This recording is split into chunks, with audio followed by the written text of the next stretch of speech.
Unfortunately उनके जो advisers हैं उसमें उनके सियासी कुलीग्स कम हैं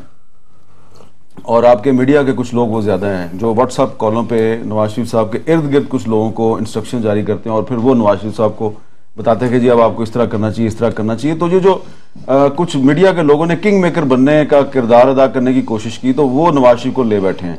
इसमें सबसे बड़ा जो नवाज शरीफ का जो प्रॉब्लम हुआ ना, तो आपकी अपनी ऑर्गेनाइजेशन के बड़े बड़े लोग हैं, उसमें बहुत से लोग हैं, उसमें बहुत से चैनल्स के लोग हैं, बहुत से अखबारात के लोग हैं और उसमें वो भी हैं जो कि बज़ाहिर इस वक्त नजर नहीं आता कि वो नवाज शरीफ साहब के साथ खड़े हैं, लेकिन वो खुफिया तरीके से खड़े थे।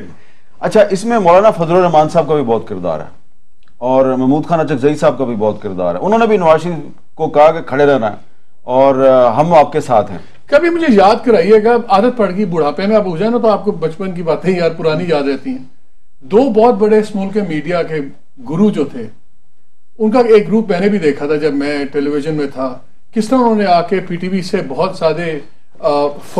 फायदे करोड़ों के उठाने की कोशिश की थी और जब मैंने उनको इनकार किया था तो बड़ी दुश्मनी पड़ गई थी और बड़ी चीज में, लेकिन वो फिर किसी ये बातें आप अपनी किताब में बुढ़ापे में फिर किसी दिन शेयर करेंगे। ये तो बुढ़ापे में लिखेंगे, लेकिन मैं बहुत सी बातें अपनी किताब में लिखते जल्दी लिख दूंगा मैं, क्योंकि मैं बहुत तंग आया हूँ। और मेरा ख्याल है कि शायद अब हमारे पे ये जो व्हाट्सएप कॉल पे जो सेंसरशिप चल रही थी, अनअनाउंस सेंसरशिप, शायद वो खत्म हो जाए। पता नहीं खत्म होती या नहीं होती, लेकिन इसमें नवाज शरीफ साहब जो हैं उनका मैं समझता हूं कि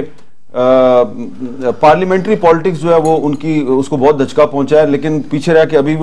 भी वो किंग मेकर का किरदार अदा करने की कोशिश करेंगे। लेकिन उनको अपनी जो गलतियां हैं उनसे सबक सीखना चाहिए। और वो लोग जिन्होंने उनको, मैं आपको बताऊं, आज सुबह तक उनको कहा जा रहा था कि मियां साहब फैसला आपके हक में आएगा। जैसे जैसे वक्त गुजरता गया फिर 3-2 पे आ गए, फिर 4-1 पे आ गए और तकरीबन 11:15 के करीब मुझे उनके करीबी बंदे ने फोन करके पूछा, नहीं व्हाट्सएप कॉल करते हैं, फोन नहीं करते, व्हाट्सएप कॉल पे कहते हैं फिर मीर साहब सुना, अभी भी हम सुन रहे थे आपने तो अभी भी जो है ना वो स्टैंड लिया हुआ है, तो अब लगता है कि 3-2 से 4-1 हो गया। मैंने कहा नहीं जी 5-0 होगा और ये मेरी इंफॉर्मेशन नहीं, मेरा एनालिसिस है। उनको यकीन नहीं था, 11:15 बजे तक यकीन नहीं था कि 5-0 भी हो सकता है। 11:15 बजे तक भी वो हमें टॉन्ट कर रहे थे और वो इंफॉर्मेशन जो उनके पास जा रही थी वो हमारे इर्द गिर्द से जा रही थी, गलत इंफॉर्मेशन। तो नवाज शरीफ का ये जो डाउनफॉल हुआ है इसकी ज्यादा जिम्मेदारी आयद होती है कि वजीर आजम के जो आंखें और कान थी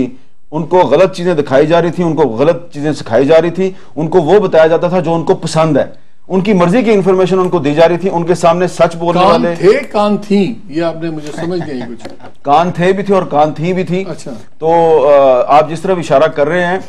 वो मेरा सवाल है एक सिंपल सा, थी, अच्छा थी, ओके। तो लेकिन यही मैं कहूंगा कि इसमें आगे चल के इस पर बात करेंगे कि नवाज शरीफ साहब को उनके सियासी लोगों ने नहीं मरवाया, उनके मीडिया के दोस्तों ने मरवाया।